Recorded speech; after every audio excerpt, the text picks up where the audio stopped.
Hi, everyone. Welcome back to Black Menace, Survival Steps to Beat COVID-19 for African Americans. My guest for today is Darryl Horton. Darryl is a consulting and development of the building of the tribes with the N Tribe platform. He's also a whole food nutrition entrepreneur, relationship marketing strategist, partner and owner of Cajun Country Cafe, associate of Les Brown Jr., It's Your Time Academy, contributing author of Letters to Me, Life Lessons I Wish I Knew. And also, he has 30 years in the hospitality industry. He is a food service industry master trainer as well as diversity facilitator. So welcome, Darryl. How are you doing today? I'm doing great. How are you doing? Doing well. I was thinking about how long we've known each other. I've known you, I believe, 5 to 6 years. You were the first person that really offered to assist when I was getting started becoming a Juice Plus representative. I didn't know really what I was doing. I was still trying to learn more about the product, and I didn't really have a support system with this. And I remember we connected, from my recollection, on Facebook in one of the groups, and you stepped up and you sent me, I remember, the smoothie pack, because I said to you, hey, I didn't even know that this came in a small trial size pack. Do you remember that conversation? I didn't know. And you sent it to me. You sent me some to use. And I thought, wow, he don't even know me.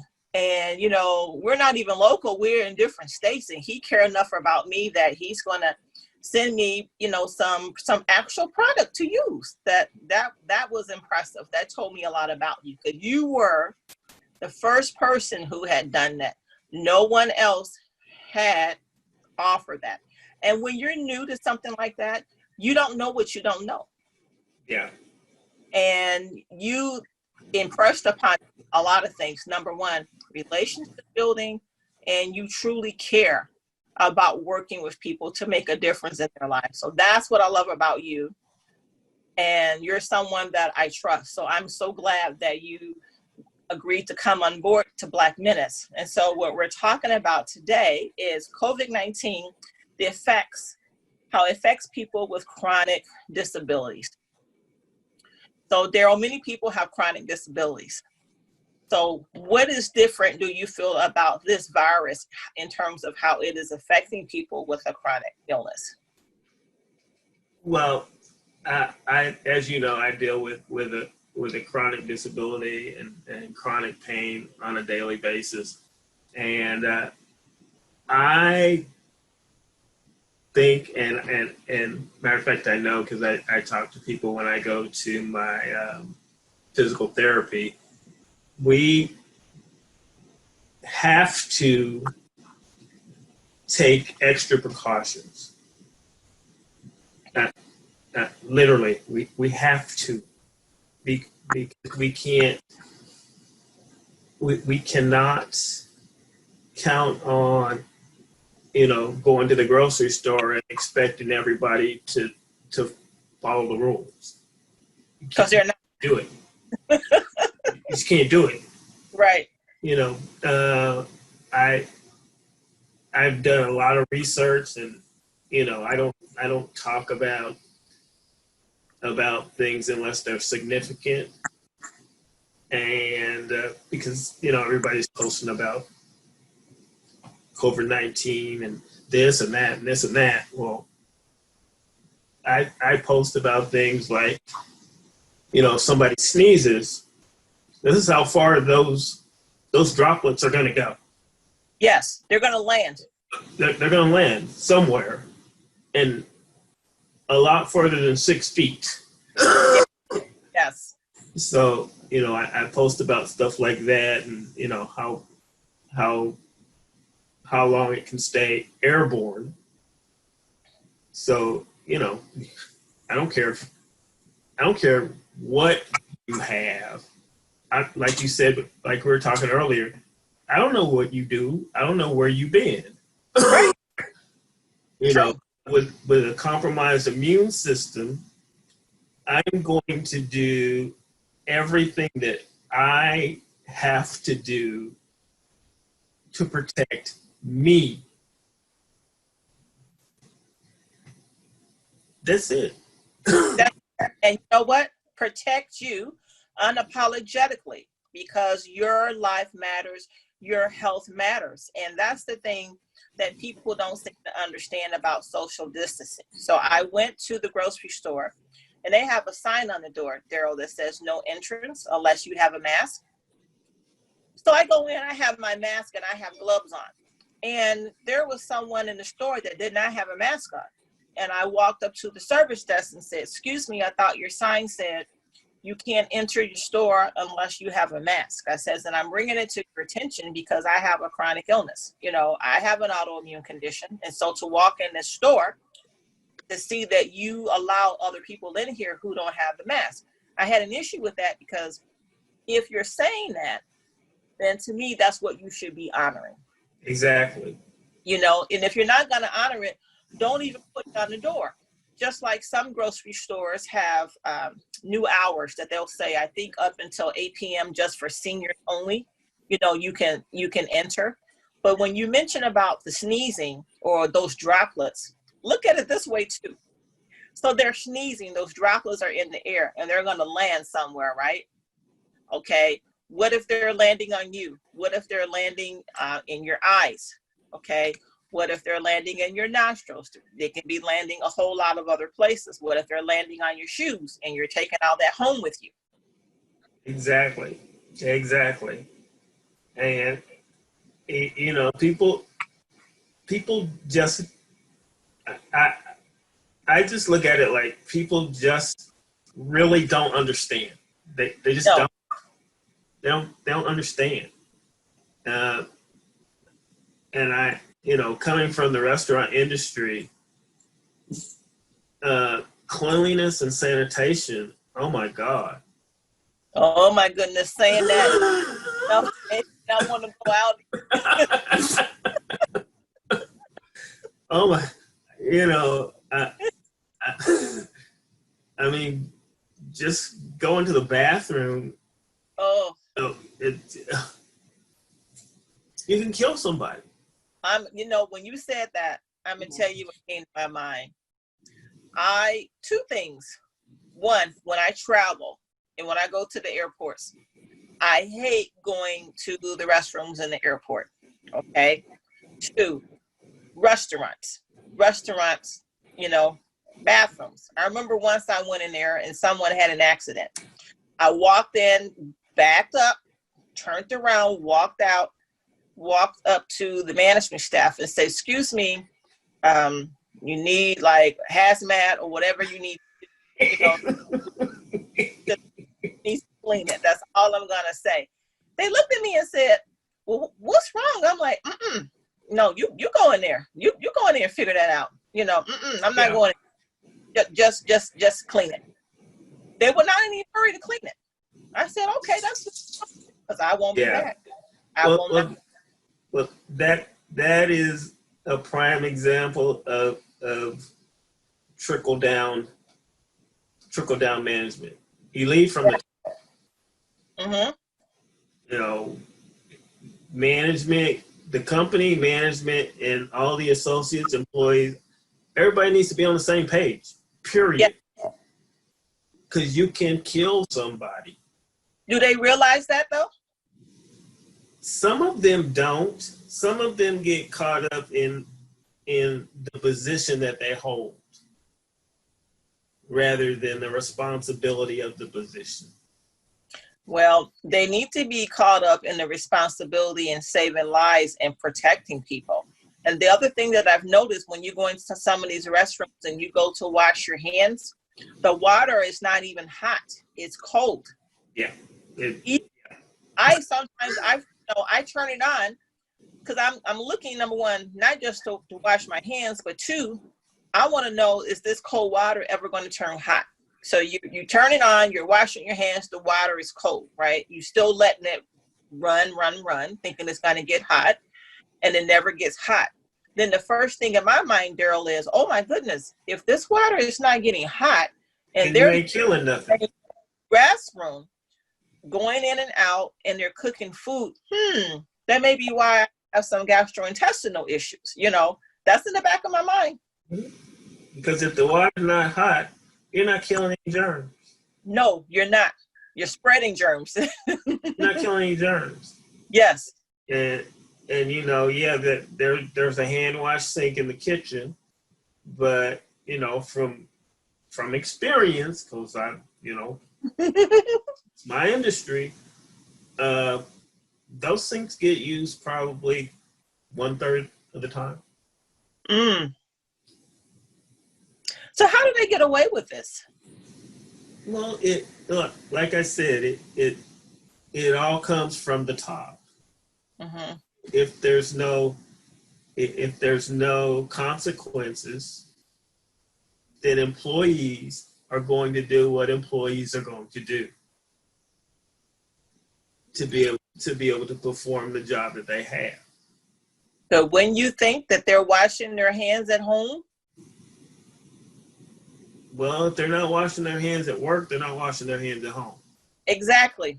That's pretty scary. And if they're not doing that and they don't have good sanitation habits, they're not, to me, not fit for a food service industry. Well, unfortunately, there's a large percentage of people out there that, and I hold the employees accountable, but I hold the management extremely accountable. Because the buck starts and stops with them. You, as a manager, you know what your employees are doing. You know. Yes. You just aren't doing anything about it. Yes. When you mention about COVID-19, the effects on people with chronic disabilities, so with the restaurant establishment, so now here, they're doing, you can do curbside pickup, or you can just walk in, you order ahead of time, you walk in and you pick it up. But even if you walk in and you can pick it up, I've seen people who walked into these places and they have no mask on. And I that drives me crazy, because I just don't understand. What are you thinking? What are you thinking? Because you're walking in there, you got the restaurant employees. I feel for them too, because if you walk in there, you cough, or let's say you cough someplace else, but it's on your hand. Now you're touching the doorknob, okay? You touching your credit card, or you're touching your money. All these things are dirty. You're giving it to them to check out. Then somebody else comes in behind that customer and you're spreading it. Now, here comes somebody that walks in the door that has a chronic illness. So, my story about fibromyalgia and chronic pain and arthritis. And so I use a biological injectable drug. And so it compromises your immune system. And this really scares me, as you mentioned, COVID-19, how it affects people with a chronic illness, a chronic disability, because something like that can just shut your system down. Yeah, I mean, it's people. I can't say it enough. People just don't understand. No, just don't. I refuse, and I talked to my business partner, because we'll probably be opening, first of next month. And I'm like, you wait a minute. Do you have all the PPE? Do you have blood? Did you get? Because we ain't doing this. I'm not. No, we're gonna do it right, and we're just gonna flow with what we got. So he's like, yeah, I ordered it all. It's all here. I'm like, okay. But you personally, you understand about that. You understand it. You're ethical. You have morals. And not only do you care about yourself, you care about other people. Everyone is not like that, because unfortunately with some of these establishments, it's cost that comes first, money over everything else. And I get that businesses have to survive. I get that. I understand that. But at the same time, is you don't want to kill your customers. Exactly, because if one person gets sick, you dead in the water. Yes, I don't think think I've ever shared this story with you. And this is the reason why I don't eat pork. Years ago, probably now I'm going to say maybe 20 years ago, went to this place and got some rib tips. Well-known establishment. A lot of people visit them. A lot of people love their food. I had the rib tips. I ate them. I got very, very ill. I got so ill to the point that my platelet counts dropped drastically. The doctors thought that I had a form of cancer, or they thought that I had lymphoma. It wasn't any of that. It was, I caught something. It was food poison, and then the virus or either the pathogen or whatever it was in that made me ill. And that was from pork rib tips. And from that moment forward, I said, never again. I was so sick, and I had to go to the doctor once a week for blood tests for them to check my platelet count. This went on for possibly close to a year. That's just how bad it was. And I was sick for a very long time after that. A very long time after that. And so when it comes down to COVID-19, I can only imagine for someone that has a disability, what that can do to you, because I've experienced that firsthand. Well, I it's funny because I just had this conversation with one of my mom's cousins. They live in Mississippi. Okay. He was saying, well, we're going to go, we had this restaurant just opened up. We're going to go get us some catfish. Now wait a minute. I said, wait a minute. I said, you go get whatever you going to get. You make sure that whatever food you order is wrapped up the way the plastic wrap and all the utensils are plastic wrap. Make sure that the person that gives you your food, I don't care if it's curbside, they better have some gloves on. Mm-hmm. Yeah. They got a couple of problems with that because catfish is a bottom feeder. So it's already the bottom of the chain. Okay. Yep. So then up this chain, you got the restaurant, the people that's serving you and preparing your food. So, but people don't really understand this. And Black people especially, we love to eat, we enjoy our food, but we got to be no nonsense about this and saying safety first.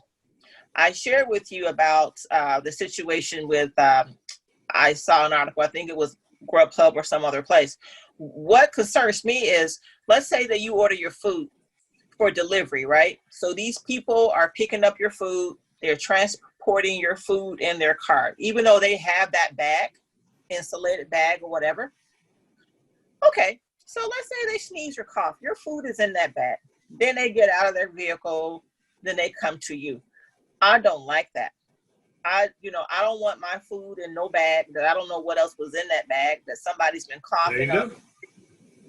And nothing against Grubhub, they're a business like any other business. But what I'm talking about is, again, food safety. If you're going to deliver the food, I want you to look clean. I want you dressed for the part. So if I look down at you and do a full body scan, I don't want to see a whole lot of crud on your shoes. It's just and to take that a little further, the majority of Lyft drivers, Grubhub,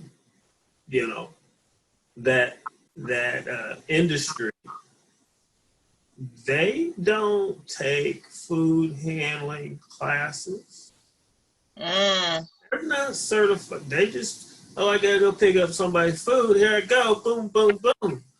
They don't know any different.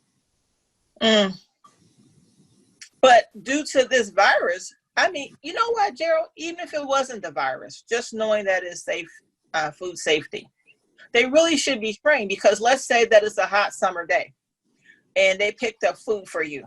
Then they decided they wanted to stop along the way, and they leave your food in the car with the windows rolled up, and it's hot outside and your food gets spoiled. They didn't get back in their vehicle whenever and deliver it to you. So even if, whether it's COVID-19 or not, they really should be properly trained. Yeah. So I think with I would hope with everything going on, if you're going to be a driver for one of those organizations, that is a requirement. You need food service. You need it.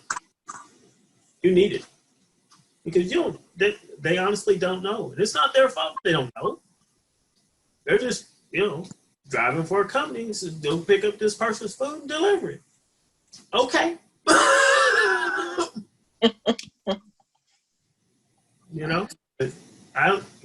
I look at it because I mean for a long time when I was opening restaurants, my family we ain't going to dinner with you.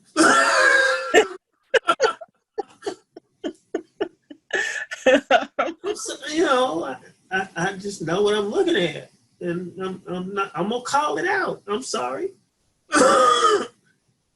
Yeah, if I saw that calling out, then I can't eat there. Because think about it, you eat with your eyes first visually. I mean, I've gone places, I've looked at things and I said, oh, that looks delicious, or I've looked at food items and said, that don't look good. I don't know what that is or what they've done in that. I don't want no part of that. But, visually, you're also eating, because you're looking and you start salivating of how much enjoyment that product can bring to you, Yep. Oh, I know.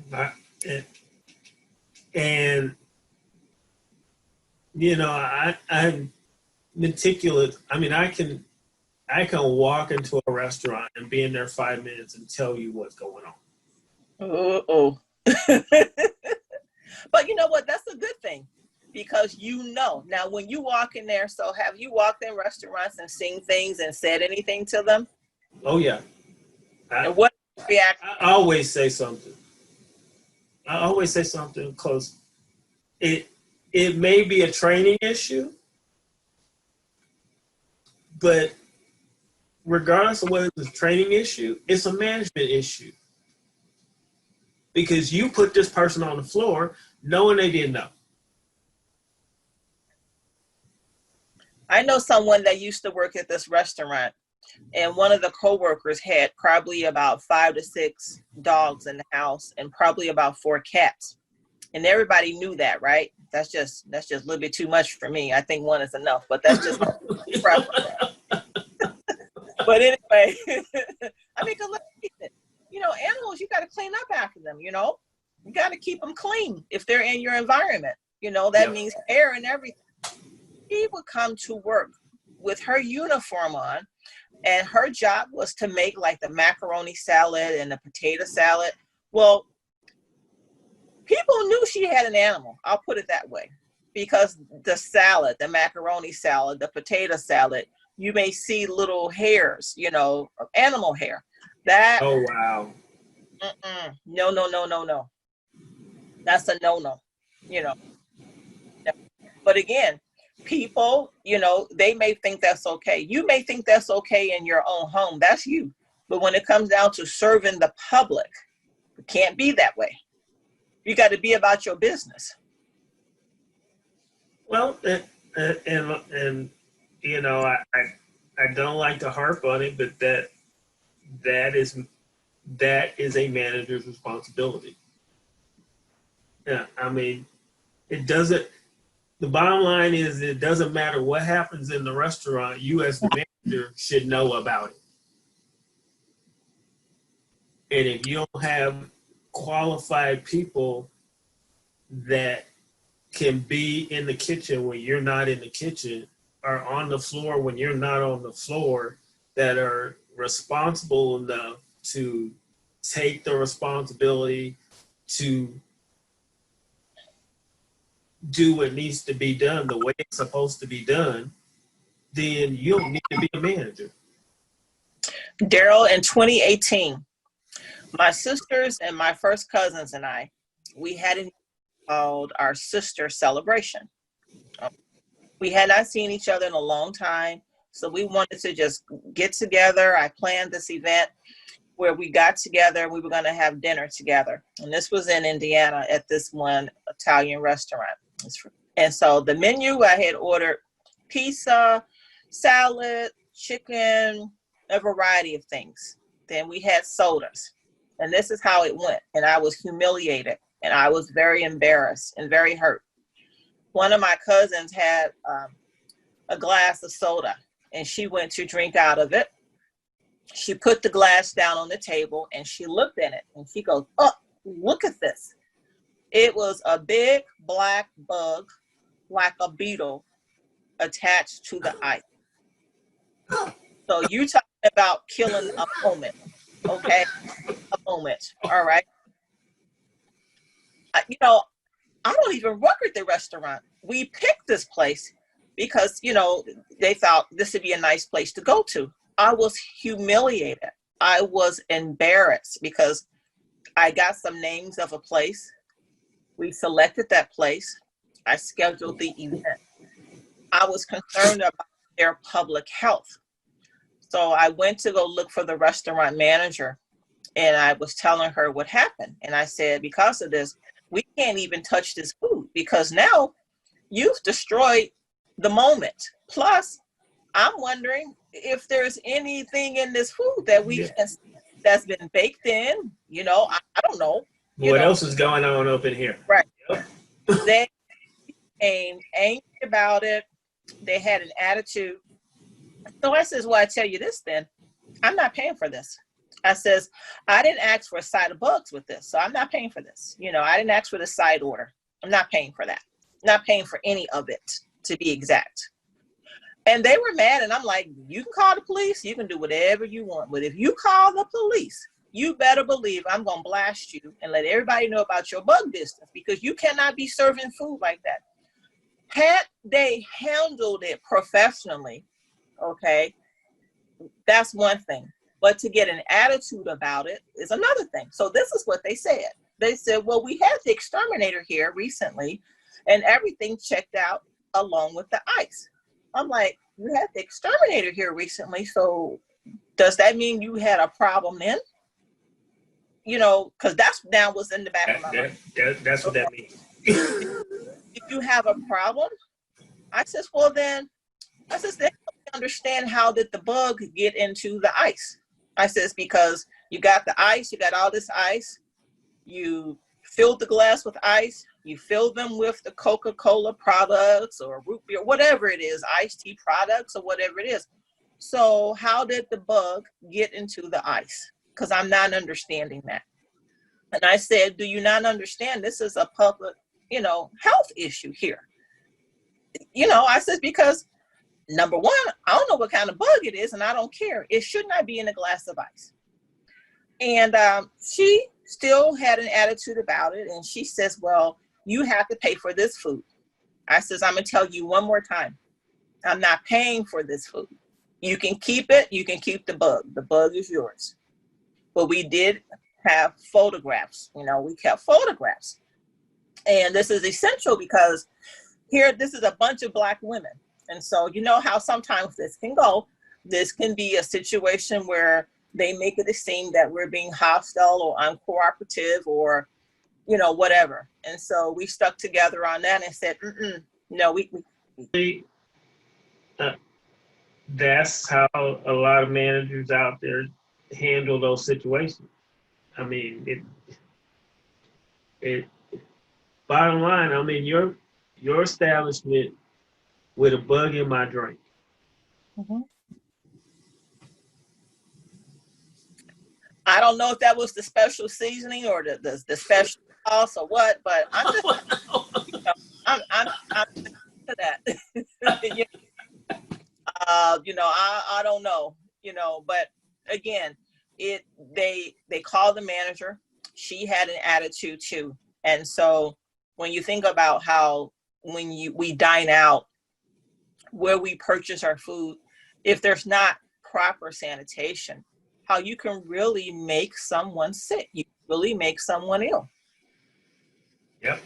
Is you know, that goes from the table to you know, because technically, and I know it doesn't happen every table, before you see somebody at it, before you see another customer at it, that table is supposed to be cleaned from the light fixture, if it's hanging, to the floor.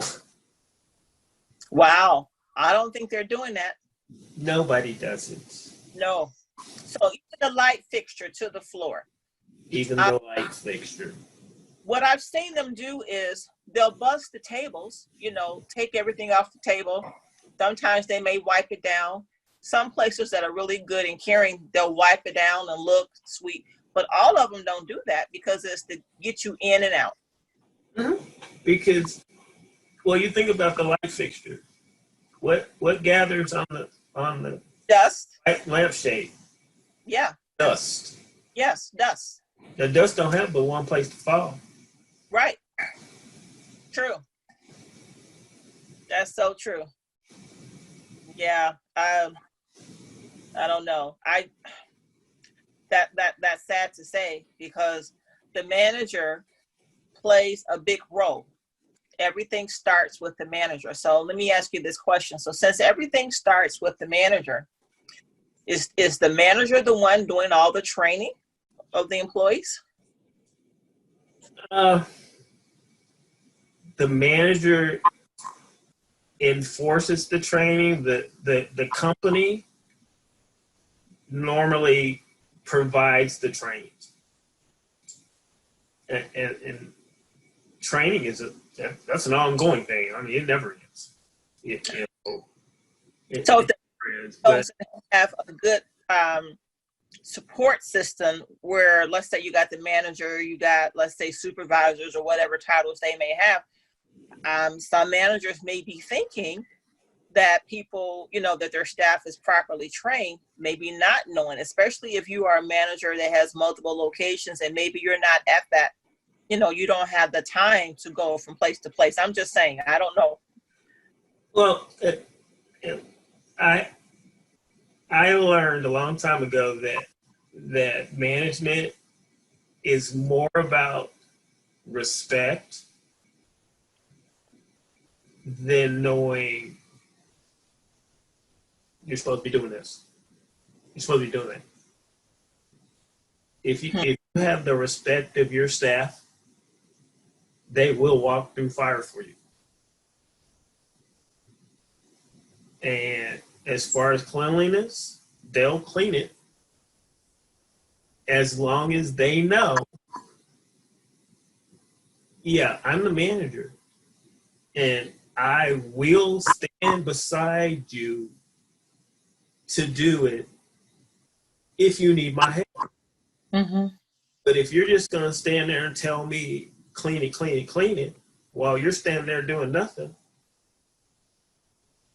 then they're going to, behind your back, do exactly what they want to do. Because they don't have any respect for the manager. Yeah, that's true.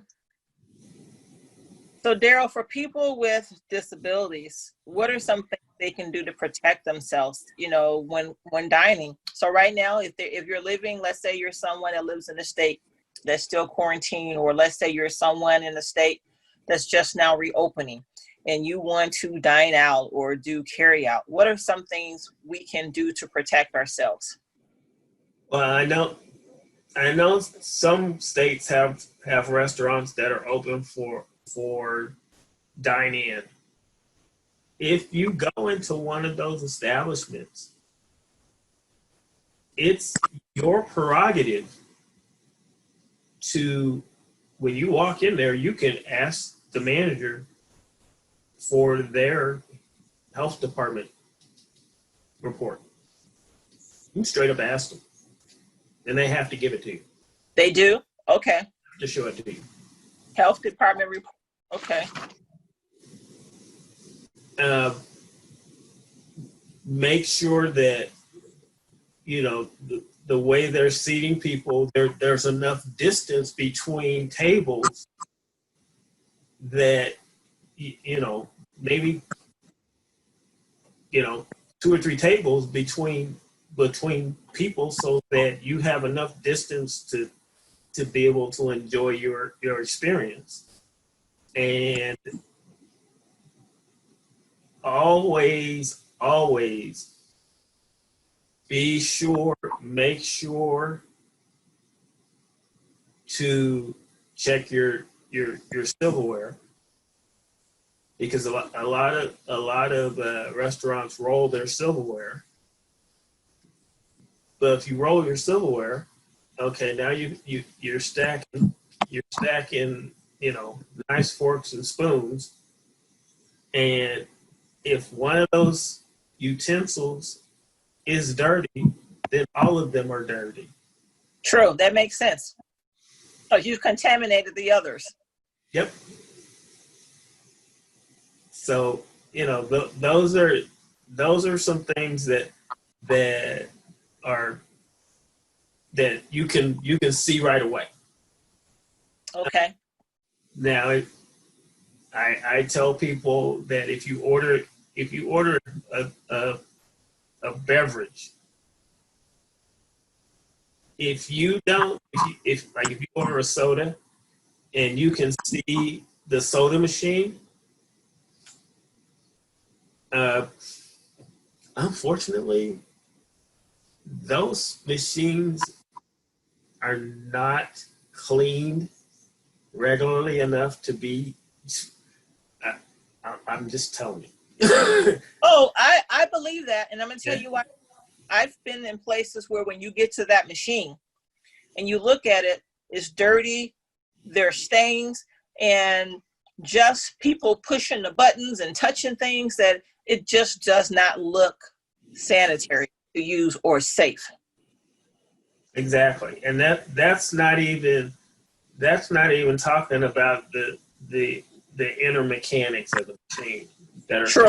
clean, that aren't. Now, the other thing with this that I will not do at a restaurant. So let's say you have iced tea with a slice of lemon. I'm afraid of the lemons because yeah, That's a petri dish. yes, I've seen that at restaurants where, and this is what I don't understand. I've seen it at restaurants where they'll have sliced lemons in a container, where the whole public has access to that. And they even have kids playing with stuff. And you know how some parents just let the kid just serve themselves. And I'm thinking, oh no, I don't want no part of that. Because you don't know what's growing in that petri dish. Mm-hmm. And we were talking about ice earlier. If you, when they put ice in a cup, you should hear 2 sounds. One, the scoop. The next, the ice going into the cup. If you only hear 1 sound, then they have contaminated the entire ice bin with the cup. Wow.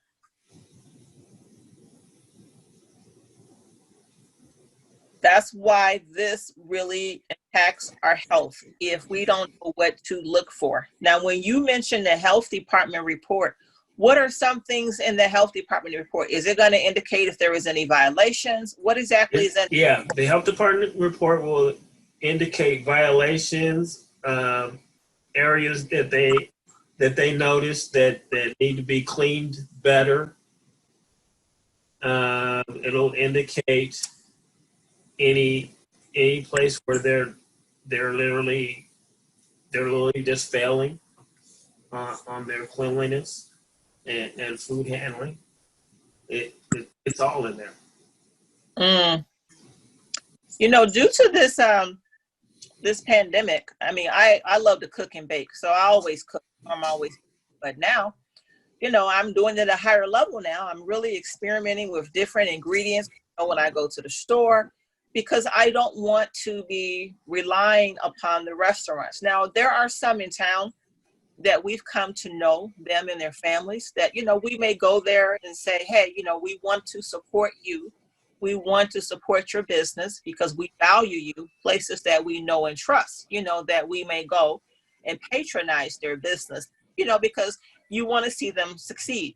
Now, there are some places that I'm going to run. I will not go anywhere nearby, anywhere nearby. Mm-mm. And if if somebody says to me, okay, I'm going to pick you up something to eat, you know, I'm funny about my food. So, you know, I tell them, I says, now, it's not that I don't trust you, but I need to know where you're going, where you're going to pick that up from. You know, and sometimes, I mean, people that know me understand that, you know, that I have food sensitivities and allergies, but there are some people who may be thinking, oh, Nisi's just trying to be really funny. No, it's not about that. I want to stay safe. That's right. After that incident of food poisoning that I told you about, poisoning, no, that was a real wake up call because I was very, I was very sick behind that. And so we need to know. So I've seen a lot of places where I've even seen on the news, people lining up to get into some of these places to eat. And I'm thinking, you got all of those people in there. I wouldn't be eating there. You better cook at home. Better cook at home. You know, and like I told my business partner, we're going to open up and everything's going to be to go, period. We're going to roll right into what's already going on. Everything's going to be to go. So we're not going to lose anything anywhere. Right. Now, let's talk a little bit about your expertise with whole food nutrition. Let's go there a little bit to educate our audience about exactly what that means and what they need to know, if you wouldn't mind. Sure. A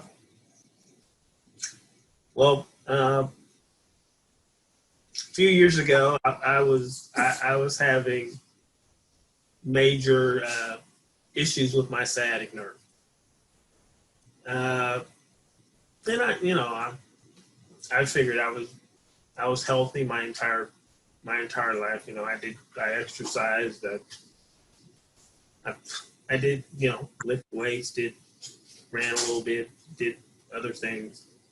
But my sciatic nerve got to the point where I couldn't even lift a coffee cup. So, you know, and I had tried it. I had literally tried everything, literally. So you know, I'm like, okay, I got problems with my sciatic nerve. Let me call this Sciatic Nerve Institute. And the first thing they suggested was, well, why don't you try a whole food product? You know, I'm still like, okay. I'm still wondering, okay, what are you talking about? So they suggested a product, and I called up the company, got some information, ordered, got the product, and 3 weeks after being on the product, my sciatic nerve issue was gone. I said, okay. Okay.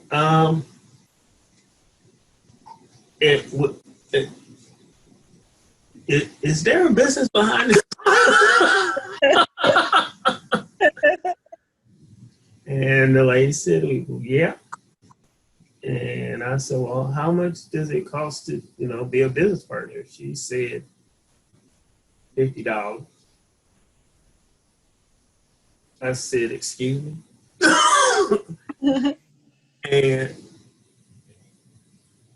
ever since, you know, I did join the company, and unbeknownst to me, I mean, you like I know how God works. Mm-hmm. You know, 4 years later, I find out that, you know, I have no disc between my fifth and sixth vertebrae, and my spine is compressing, and complicated with valley fever. And my neurologist and my infectious disease doctor both tell me that if it wasn't for Juice Plus, you would be paralyzed. So what do they think it was about the Juice Plus, the supplements that? It was, they pretty much told me that if it wasn't for the nutrients and the antibodies that are in Juice Plus, the valley fever would have spread through my entire spine and killed me. Now, how did you contract valley fever?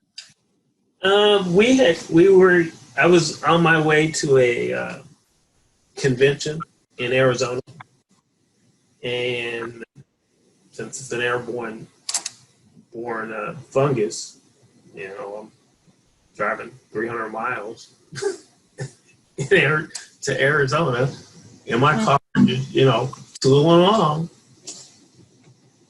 So, with the vents open, so. Yes, inhaling environmental upper respiratory. So, now, is there a cure for valley fever?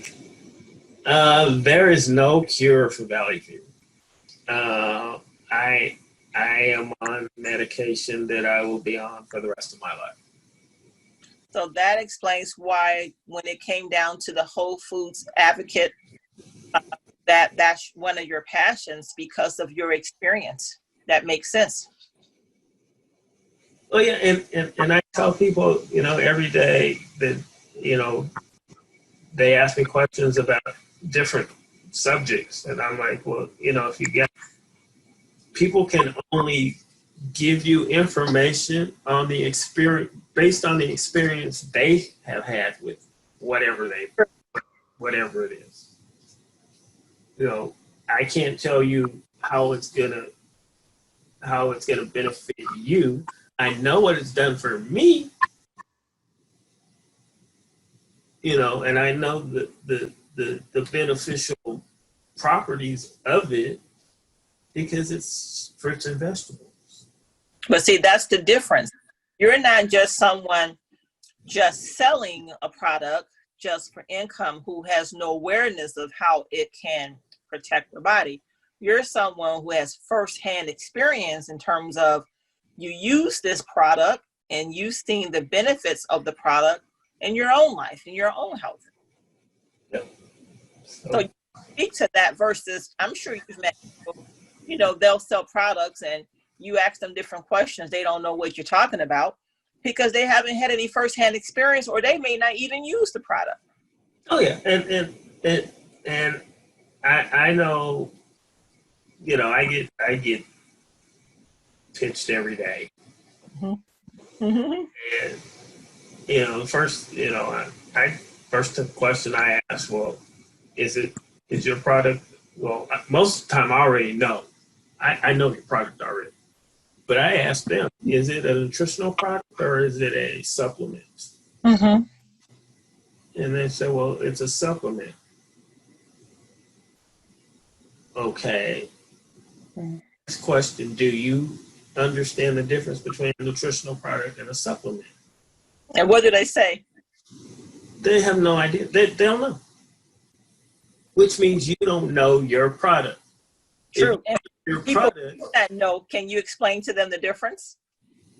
Well, only a food product can have a nutritional label. Mm-hmm. If it has a supplement label, technically, I believe it's 3 to 5% of that product. Only 3 to 5% of that product has to be what it says. Like if it says it has vitamin C in it, then it only has to really have 3 to 5% vitamin C. The rest of the vitamin C that's in it was man-made in a lab and added to it. It has a lot of fillers and other stuff in it. Exactly. Okay. Now, the one thing that I love about the company Juice Plus is you and I talk about this all the time, tower gardens. And so for those of you who are interested in gardening and you want to grow your own fruits and vegetables, that's the way to do it, with a tower garden. So Darryl, I was at a place the other day and when I walked in, they had a big old pot of aloe vera. They even had a lime tree. And I got to talk to the owner of the establishment, and he was telling me that his mother grows everything. And I said, you know what you need? You need a tower garden. And so I have his email address, and I'm going to be introducing it to him. But for people who are not familiar with the tower garden, can you tell them a little bit about it? Because I think it's so cool that you can just grow this yourself in a small amount of space. Well, we have two tower gardens now. We Yep. have the Tower Garden Flex and the Tower Garden Home. The Tower Garden Home was specifically designed to be inside the house. It's literally small enough to, if you move your coffee table, it'll fit right there.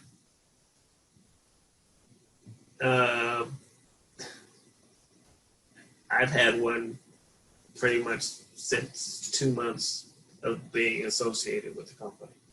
So what are you growing in your tower garden? Right now, I just started. I have a bunch of onions, and they're about that big right now. Okay. I have some thyme. I have some chives. I have some arugula. I have a lettuce mix. I have some chard that I just put in there. And I forgot what the other. Oh, and I took a stem off of my mother's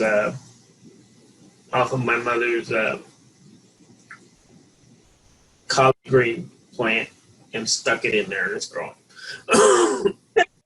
Now, see, that is healthy, nutritious food. So when people go to the grocery store and they're shopping the rainbow where they're buying everything in these variety of colors, you can use your tower garden and grow it yourself. Yeah, because if you're getting it at the grocery store, it's not fresh. Right, because it has a long, large carbon footprint from point A to where it's got to go. Because, I mean, you can just look. You can just look at. I mean, apples don't grow shiny. Okay. Right, that's true. That's wax on them. So where we live at, for our house, we had 2 apple trees. And every year we would have an abundance of apples. And no, they're not shiny, like you said. They're kind of dull looking, but they were juicy. They were sweet. They were good.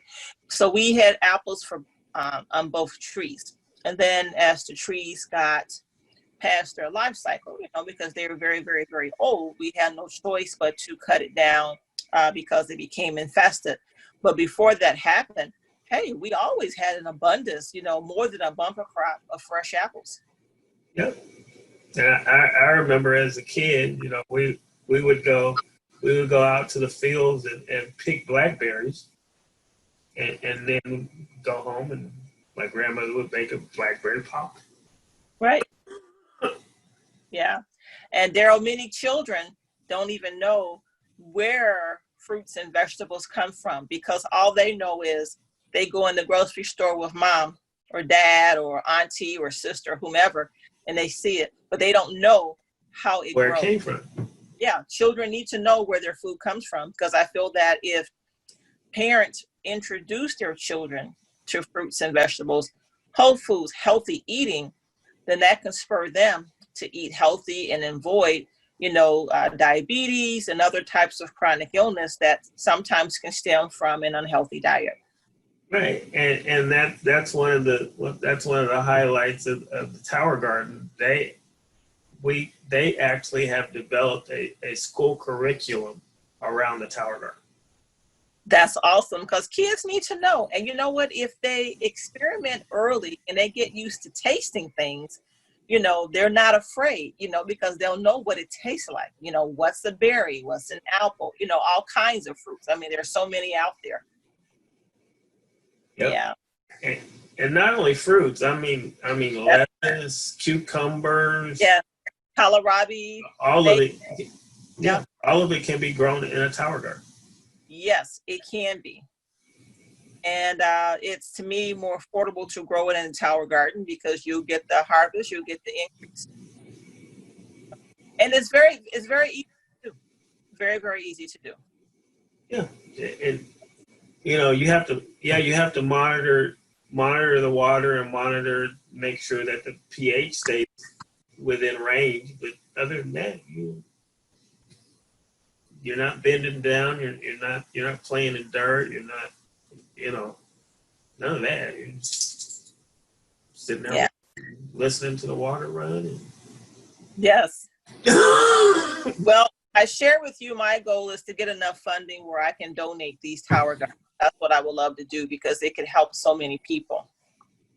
Yes, indeed. So I thank you for your time today, my friend. You have the last word. Is there anything else you would like to share with us?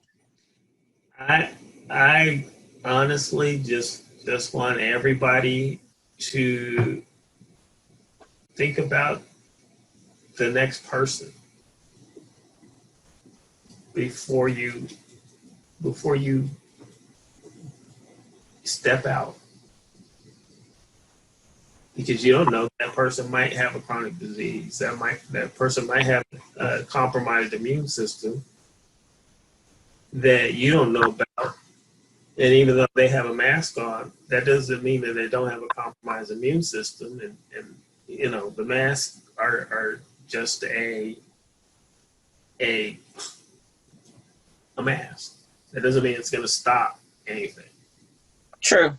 It's going to detour it, but it's not. I mean, it's not going to. This disease is blowing through the world, not just the United States. No. It's an equal opportunist. Yeah, it doesn't care whether you're 3 years old or 100 years old. It's the great equalizer, because you're right. It don't care what your age is. It don't care what your ethnicity is. It don't care what your zip code is, color of your skin. It don't care. So I just want everybody to be, cognizant of the person that they're standing next to. So say hi. Say, ask how you doing. That doesn't hurt. How you doing? Yeah. You might be the only person that day that says, how you doing? You might be the only person that month that says, how you doing? True. So Darryl, tell everyone, if they want to learn more about Juice Plus or to learn more about your story and the whole food nutrition, how can they reach you? They can reach me on Facebook. Look me up on Facebook and go to my business page. They're both connected. So if you go to one, you got both of them. You got me. But what's the name of your page? The name of my business page is Fortune Darryl Horton. Okay. Thank you, my friend. It's been a pleasure to have you today.